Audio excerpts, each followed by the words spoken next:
Good evening, Chair Joseph, Chair Hanks, and all members of the council. My name is Ajifanta Marena. I'm the Advocacy Program Manager at Muslim Community Network, and we're here today as an interfaith coalition, including students and youth, to testify in support of Resolution 476, New York City, to ask the Department of Education to include a religious diversity education curriculum that would make sure that anti-religious hate crimes are immediately disclosed to parents, included in the annual public school reports, as well as training is given to educators and staff in these areas, and then that students have a curriculum that teaches them about religious traditions across the board. This resolution came about from a survey we did from that hate crime report, surveying community members on their experiences with hate crimes. For the Muslim community in particular, we found very alarming numbers. So anti-Muslim hate, Islamophobia has been on the rise since following 9/11, but when we did this survey between 2020 and 2021, we found that 76% of Muslims in New York City witnessed a hate crime. Over 40% experienced a hate crime. And out of that, we found a very alarming thing that youth ages 10 to 18 were 43.5% victims of those anti-Muslim hate crimes. 47% of community members made a recommendation that they wanted to see more diversity, specifically religious diversity education in New York City public schools, because they were concerned about the bullying that the children were facing in schools. Just to share a little bit of what that looks like from student perspectives, which we have Yara here who will speak, but some of the narratives that we've got, a 12-year-old female student expressed that a person at school, this person called me a freak for wearing a hijab. We have a 16-year-old student who said, my friend was on the art train in Brooklyn when a man yelled at her and stated that Muslims are all terrorists and threatened to pull out a gun. We have someone else who experienced physical assault and said, when I was in the elevator and they spit on my Islamic wear and headscarf.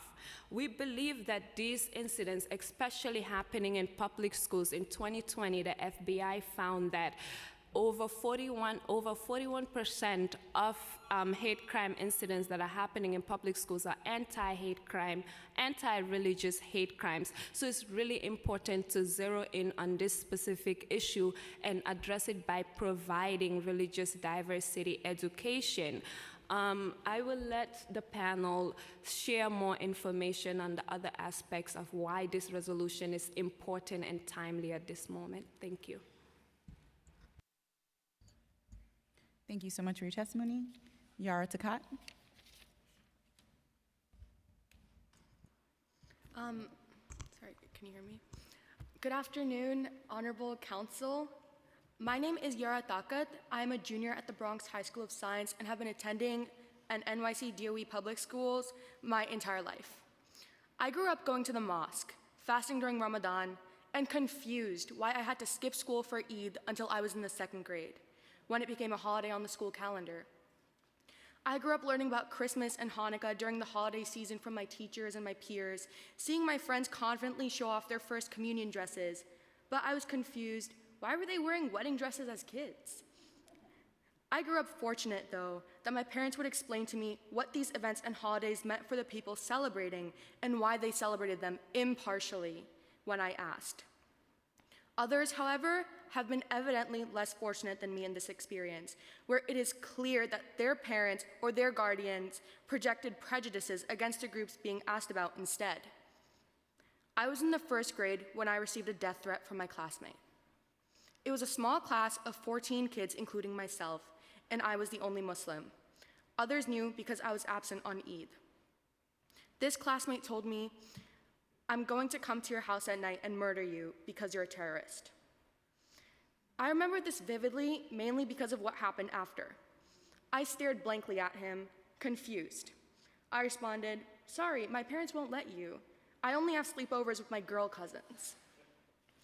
I didn't know what the word murder meant. Later that day, as my mom was paying for a parking ticket after a doctor's appointment, I asked her, what did murder mean? I remember how shocked she was that her little baby was asking what such a violent word meant. But what is engraved in my memory is the horror in the woman paying for her ticket beside us's face when I told my mom where and how I learned of this word. I knew what the word terrorist meant, though, because we learned about it at the beginning of that year after a moment of silence in remembrance of 9/11. This event still plays in my mind. How could a child be so full of hate? My questions were answered a few years later by that same very kid. I was in the 4th grade when the 2016 presidential elections were taking place. There was already an increasing presence of Islamophobia in the media, but I didn't expect it to be so prevalent in my own school. I was waiting outside of my math class when he threatened that his cop father would deport my family, quote, back to Afghanistan because, quote, we caused 9/11. This horrified me not only because I was scared that my life as I knew it would change, but also because he threatened to send me to a country whose cultures and languages were completely foreign to me because my family is from India. My Muslim math teacher was within an earshot and dragged him to the dean's office, to where I was called the next day for him to read me an apology letter where he said he wouldn't bully anyone for the rest of the school year. There was no additional action taken. I had exposure to the beauty of my faith because I practice it. But this boy's only exposure to Islam was when teachers would teach us about what happened on 9/11 and what his parents were telling him my people were doing. Looking back on these circumstances, even after the toll it has taken on my confidence and pride in my identity, it makes sense how a child could bring such thoughts to a school and project them onto others. In the 9th grade, in history class, we were finally learning about religions across the world, but it was too little and too late. Disproportionate amounts of time were spent on the major religions of the world. For example, we spent 6 weeks learning about Christianity in Europe, compared to 2 weeks on Judaism and a mere 4 days on Islam. I was so excited to tell my classmates about how much I love Eid and how Ramadan brings me closer to my faith. But hearing my teacher call the Kaaba the black cube and that we fast all day every summer was disappointing, to say the least, and also extremely confusing. Why is half of the stuff that my teacher is saying wrong, and why doesn't she even care? I stayed after class that day to inform her of some misinformation in her slides, hoping that she would correct it. But the first thing she did was mock me. Quote, "You took issue? End quote.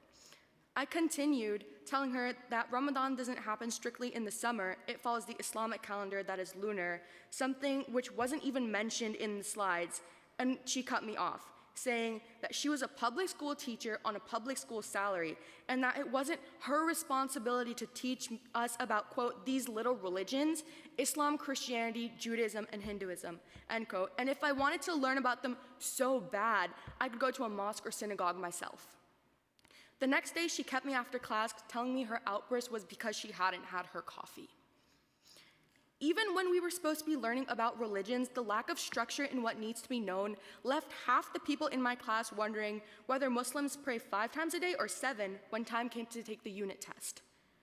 When the one place we go to learn and prepare to enter society will not teach us about the things we need to know about the world we live in, there is no question why religious and race-based hatred is so prevalent, not only in adults, but also children. It is because the eventual education we do receive is too little and too late. Learning about the richness of the cultures and religions surrounding me earlier on in school would have helped prevent not only external, but also internal xenophobia in myself and in others. And if stricter measures were taken to reprimand and prevent targeted bullying like I and millions of other students have experienced and continue to experience in schools by peers and even administrators, more people would feel safe in schools and other diverse environments, and hate crimes would indefinitely decrease. An introduction of such measures can ensure stronger community in schools and prevent living a life with trauma. And such experiences that have detrimental effects on people can be prevented with this resolution, which advocates for religious diversity being introduced in school curriculums. Thank you. Thank you so much for your testimony. Husein Yatabarry.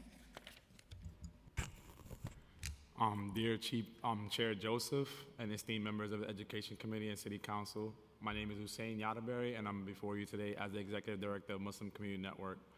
Our vision has been to empower the diverse Muslim communities that stretch across our 5 boroughs through civic engagement, leadership development, and unwavering advocacy. Imagine a world where a child is judged not by the content of their character, but by the misrepresentation of the religion they practice or the culture they were born into. Sadly, that's not just a figment of my imagination or our imagination, it's the reality many face right here in our city. The weight of religious and cultural misunderstandings has manifested in a startling rise in hate crimes against our fellow New Yorkers. Last year alone, we bore witness to nearly 220 such incidents in the city. The FBI's Uniform Crime Reporting Program unveils a disheartening trend of growing hate crimes against Jews, Sikhs, and Muslims since 2015. Even more disconcerting, NYPD figures show a 7% spike in hate crimes correlating with the recent tensions in occupied Palestine and Israel. In just over 2 weeks, 51 hate crimes have been reported, primarily targeting Jewish, Sikh, and Muslim communities. Our schools, which should be sanctuaries of learning and understanding, are not exempt. Bias-related incidents are alarmingly prevalent, and even worse, they often go unreported. Data from the Muslim Community Network's Hate Crimes Report of 2022, with over 200 New York City Muslims, reveal 76% of Muslims in NYC have been spectators to a bias incident. About half believe broader religious diversity across various institutions starting in our schools is necessary. Drawing from my own background as an educator, I taught for 7 years. I have personally witnessed, mediated, and educated students on religious diversity. I had no formal training.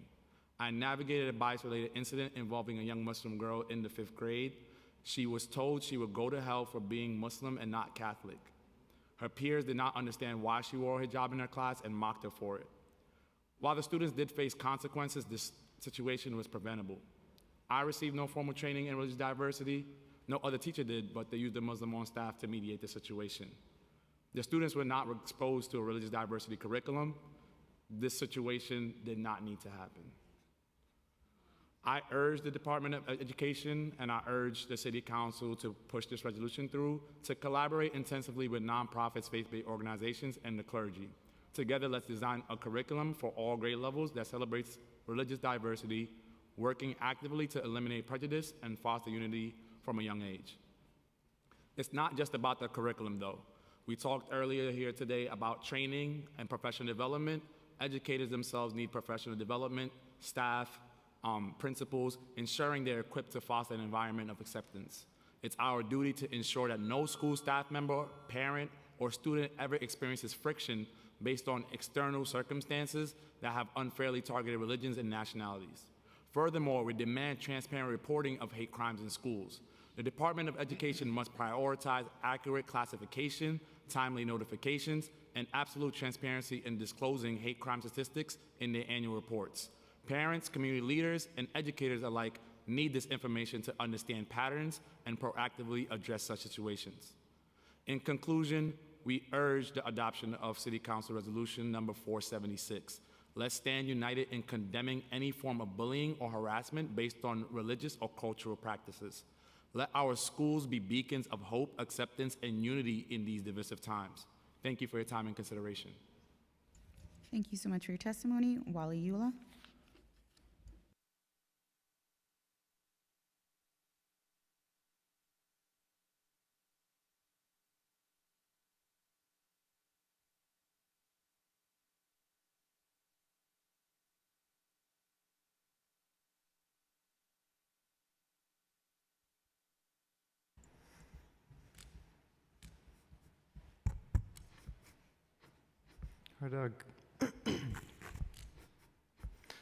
Good afternoon, Chair Joseph, and all members of the New York City Council Education Committee. My name is Wali Ullah, and I'm the Community Education Coordinator at the Muslim Community Network, a nonpartisan and interfaith civil society organization aimed at empowering Muslims across all 5 boroughs. We greatly appreciate the Education Committee for finally granting us a hearing on Resolution 476 on short but long-awaited notice and the timing. Though unfortunate in the larger scope of domestic and international affairs, is especially crucial when we've seen not only a spike in bias-based incidents and hate crimes targeting Muslims, Jews, and Sikhs across New York City and the country, but an equally bothersome inflammation of social tensions that affects the safety and livelihood of said groups in the workplace, and most importantly, what this resolution is seeking to bring light to, our K-12 public education system. Currently, more than 800,000 Muslims live in New York City. Not even, accounting for demographic shifts after the 2020 census, or ongoing migrant crisis. Given that many migrants and their families also happen to be coming from majority Muslim countries and regions. Even before the events of September 11th, at least 500,000 Muslims were still residing in the city. Though we commend state and local elected officials for gradually trying to take more proactive measures to ensure that our spiritual and religious needs are properly accommodated for, just like every other faith. There's still more to be done. We're proud to say that so far this resolution has 16 sponsors and counting, with its previous iteration introduced in 2020 as Resolution 1257, sponsored by former council member then, Daniel Drum, along with 22 additional council members and the support of the public advocate of the city of New York. This resolution, we're not really, we're not expecting educators or DOE staff to be experts or scholars or have the theocratic knowledge on par with faith or clergy leaders, but simply to provide continue providing the space to either those educators, staff, or nonprofit community, civil society organizations with the lived experience and necessary credible theological expertise around any faith background to function as something akin to public educational chaplains, for lack of any other phrasing right now, and be competently and impartially trained to de-escalate and effectively address any incident if a certain bullying or harassment tactic might involve direct or passive religious discrimination. Anger and distrust, anger and disgust rooted in fear and misunderstanding. It's not really a unique experience for any singular religious group. That having been said, we reaffirm our commitment to the goals of this resolution, not just as Muslim New Yorkers, but also Muslims, such as myself and my siblings, who attended New York City public schools during the years following waves of Islamophobia unleashed after September 11th and the 2016 election season. 22 years is frankly 2 decades too long to have to continue advocating, if not plead, to our fellow New Yorkers and our government to not only treat us as proper American equals, but to be more proactive against repeating, encouraging, or snowballing via public or media channels the same divisive rhetoric that already otherized 500,000 New Yorkers after 9/11. Also not, counting anyone else who, remotely resembled somebody brown, South Asian, Middle Eastern, North African, or, even practiced the Sikh or Hindu faiths, while also being, the same victims of senseless, ignorant acts of violence and bigotry. The city of New York, again, already had 20 years to get this right. The ball is in your court now, so just get it right. Thank you again to the chair and the rest of the joint committee body for allowing me to testify, and I will yield the rest of my time. Thank you so much for your testimony. Musfika Mushaid. Thank you. Hello, council members. Hello, honorable council members. My name is Mushfiqa Mushahid. I am the Women's Program Coordinator at MCN, but I'm going to be speaking on behalf of a program alumni of ours. So this is her testimony as follows. She wasn't able to be here today, so this is her testimony. Hello, thank you for the opportunity to testify today. My name is Memunatu Mohammed. I am an educator and teacher from the Bronx. I am a Women's Program alumni and community member, and I'm here to testify in support of Resolution 476. As we are well aware, religious hate crime has been on the rise recently, especially when it comes to Black and brown individuals. There is a rise in hate crimes against the Muslims, Jewish people, and Sikhs. One of the reasons why many people leave their countries in the first place, an immigrant, is because they are seeking religious freedom. To leave your country with high hopes and face the same thing you're running away from is very contradicting. My cousin Amina was in middle school when she had an experience where she was bullied for being Muslim. Her classmates would always question why she wore her hijab, but she tried to never pay them any attention. They used to ask if she did it because she was trying to be bold or edgy. One day, they decided to take the initiative to rip her hijab off of her head. That experience was very traumatizing for a young girl. She was only 14 years old. She decided then to stop wearing her hijab because she was worried for her safety. That isn't right. She shouldn't have been forced to make such a decision because of fear and other people's ignorance. Passing this bill will allow for increased awareness on different religions and a better understanding for students on the different religious lifestyles of different people. Passing this bill will educate students and decrease the amount of hate crimes that are taking place. I urge the City Council to pass this resolution and stand in support of diversity and inclusion. Thank you once again for the opportunity to testify. Thank you for your testimony. Fatima Thiam.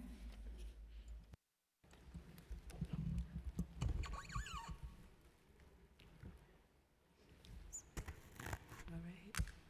Hello, honorable council members, Chair Council, Woman Rita Joseph, and members of the Education Committee. My name is Fatima Cham. I'm the Youth Program Coordinator at MCN, Muslim Community Network, and I'll be reading the testimony of one of our alumni in our women program, Fatima Omaroli Foley.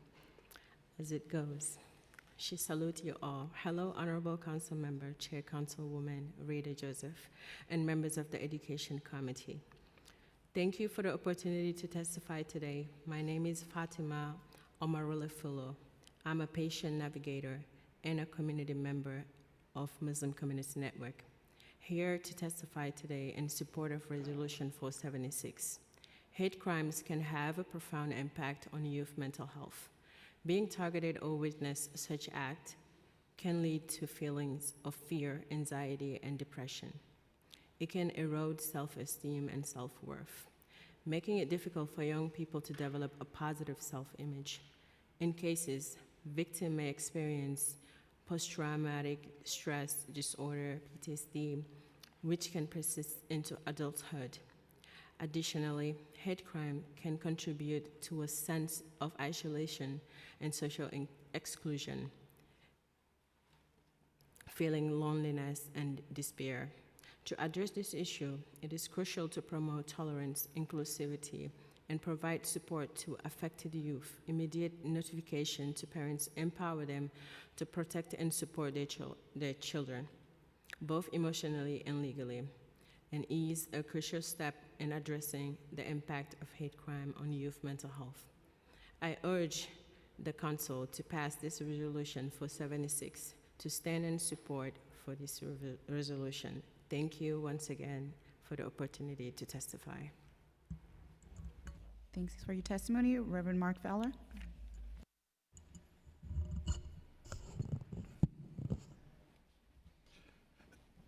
Good evening. My name is Reverend Mark Fowler, and I'm the CEO of the Tannenbaum Center for Interreligious Understanding. Very proud to be here with all of you and stand in support of the passage of Resolution 476. We know as a community that educating students about religious differences creates societies that are safer from the intolerance and the hatred and the bullying that stems from that ignorance. And in real time, we're seeing such acts play out today in anti-Jewish, anti-Muslim, anti-Sikh hate crimes in response to the war between Israel and Hamas. For 31 years, Tannenbaum has worked to promote justice and build respect for difference, including religious difference in schools. Our experience working with educators, students, parents, and administrators for over 25 years has taught us that not constructively including critical inquiry about religion's role in society, by doing that, we're creating generations which may not respect religious difference, nor recognize its powerful contribution to society. Rather, we create generations that are more vulnerable to stereotypes and fear-mongering. When education reflects the diversity of religious identities, it reduces bullying behaviors in students. Our curricula and our trainings are designed to facilitate conversations across lines of difference and help students recognize religious difference as something to be celebrated rather than something to be feared.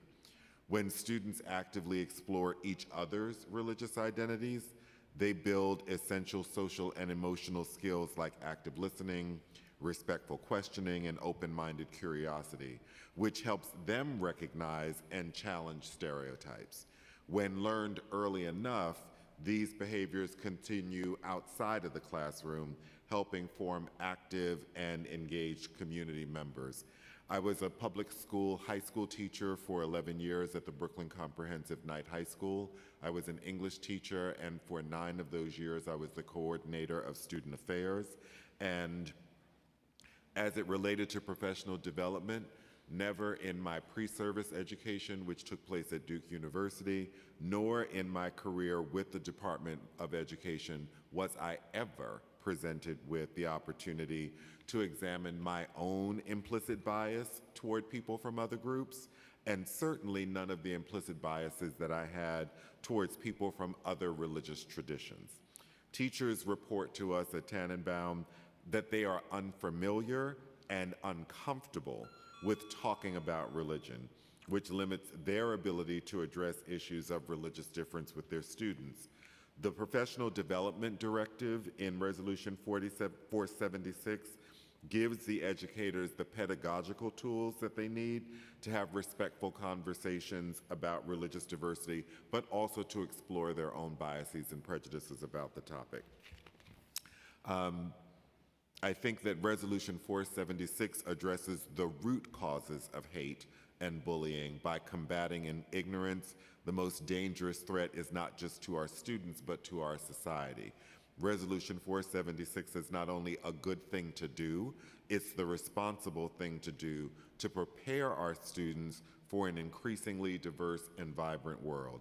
And at Tannenbaum, we're proud to give Resolution 476 our full support and ask the members of the City Council to do the same.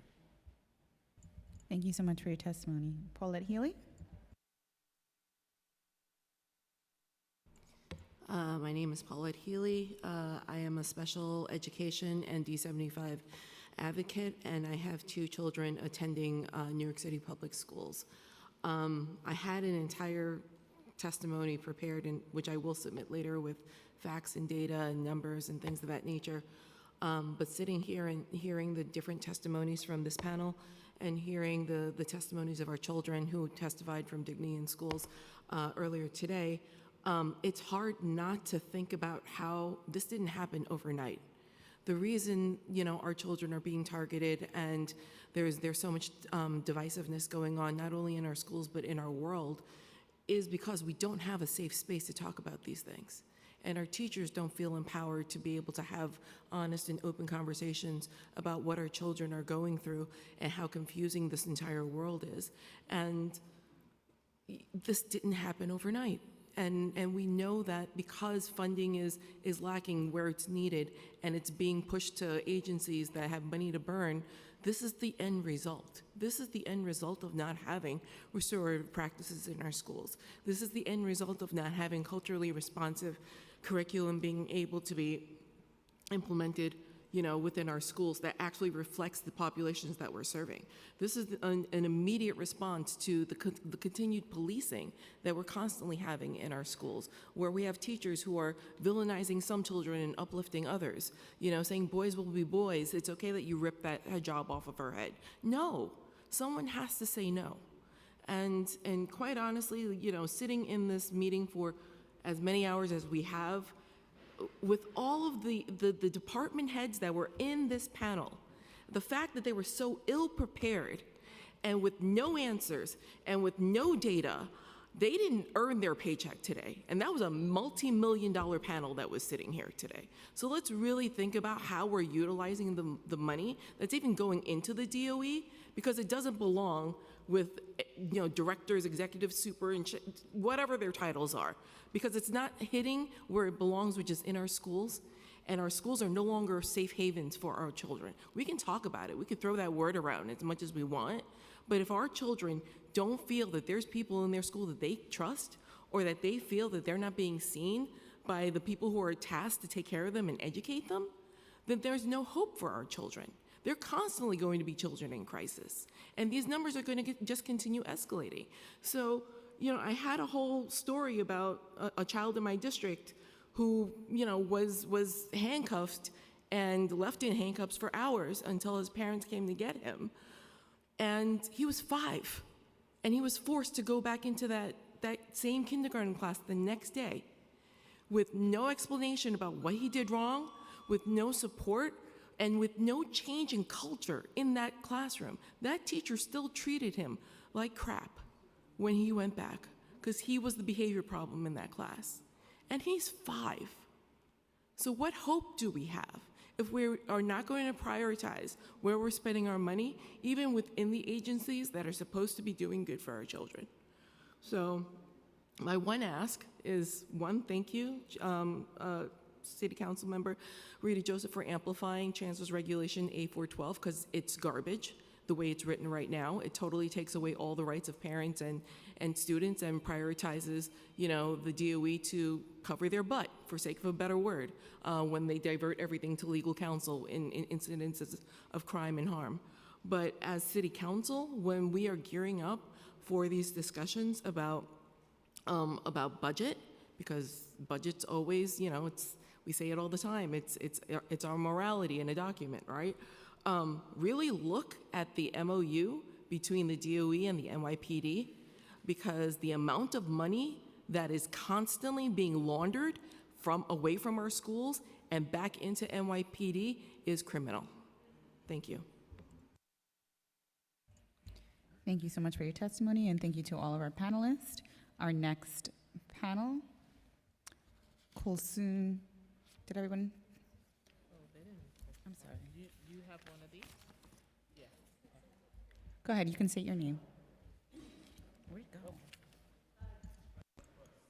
Good evening. Thank you, Chair Joseph and Chair Hanks, and for the Education Committee of the New York City Council. My name is the Reverend Chloe Breyer. I'm director at the Interfaith Center of New York, an organization that's been around for a long time here in the city that works with grassroots and immigrant faith leaders from different traditions and offers a lot of civics education. So we join this faith-based and secular community organizations along with civic institutions and educators to support Resolution 476, and we strongly request that the City Council do as well. We are, as you know, we are asking for the City Department of Education to provide religious diversity curricula for those students of all different ages, and professional development for teachers in this area as well. One thing that the Interfaith Center has done for a long time, about 10 years, is to work with the National Endowment for the Humanities and Union Theological Seminary to provide 3-week modules in the summer for public, private, and parochial teachers from all over the country. And together we have worked on religious literacy and also taught a lot about the First Amendment. and how it is that as a public school teacher, you can educate about religious diversity without running afoul of the First Amendment. And so that's a really important component as well, and something that we've had good success with. And I just want to hold up two reasons for the support. One, which the support of this resolution. The first of which my colleagues have mentioned, which is just the human cost of religious illiteracy, which we've seen too much of in the rise of hate crimes of late. And the second reason I want to add, however, that hasn't been mentioned so much today, has to do with the way that religious diversity education, when it's done in this way, is really a road into civics education. Because the minute you have to put yourself in the position of a classmate or a teacher who's religiously other than you, you are exercising a civic muscle, if you will. You're putting yourself in the space and through your imagination in the shoes of someone else, which as Americans we have to do, and particularly as New Yorkers, if we wish to create and hold fast to this vibrant kind of civic fabric that we're part of. So that is it for my comments today. Thank you so much. Thank you for your testimony. Our last panel will be Hiba Khalil, Kulsum Tapal, and Harwinder Singh. No problem.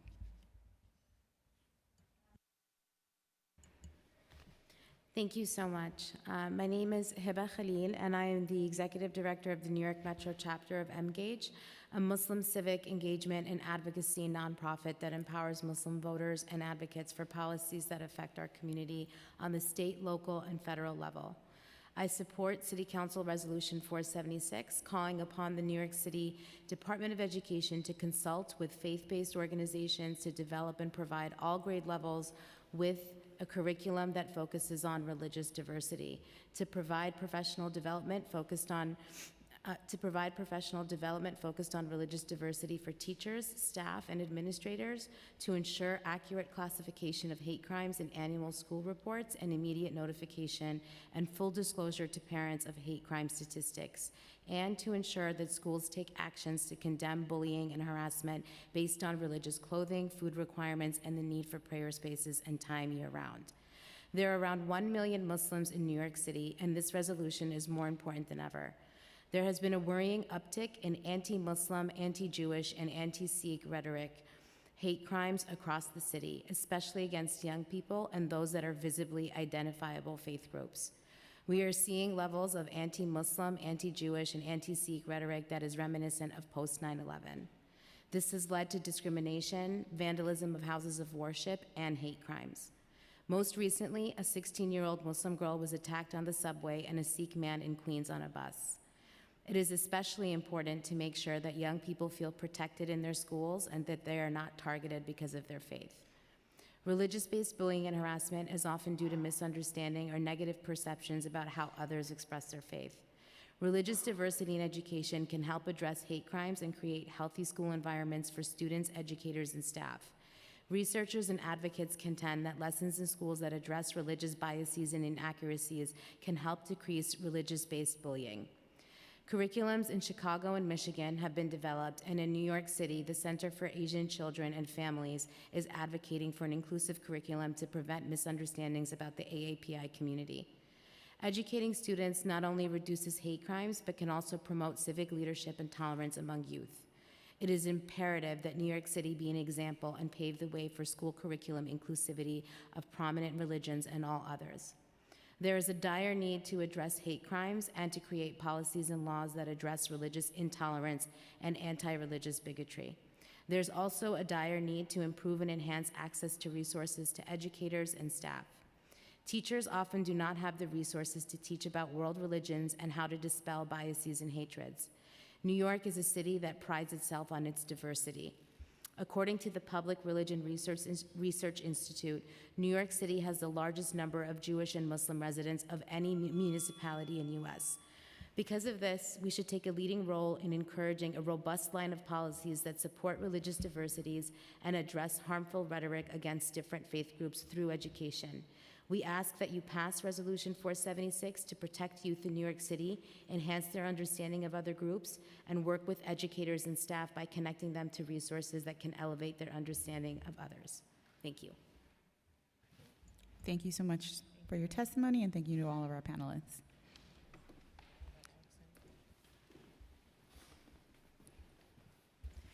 If there are any more people in the room who would like to testify,